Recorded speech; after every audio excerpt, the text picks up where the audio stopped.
আমরা আজকে এসেছি সেই ভয়ানক জঙ্গল, যে জঙ্গলে নাকি প্রায় 400 বছরের ভিতরে কেউ ঢুকতে পারে না। এই জঙ্গল নাকি খুবই রিস্কি একটা জঙ্গল, দিনের বেলাতে আসতে মানুষ ভয় পায়।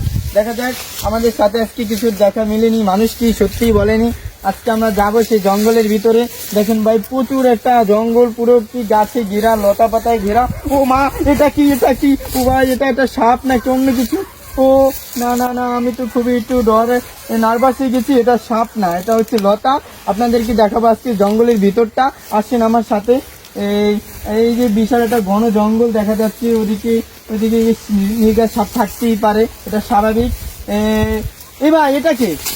এই ভাই, আপনি কি করেন এই জঙ্গল? কঠিন চাপে ধরছে ভাই। চাপে ধরছে? ও মা, এটা কি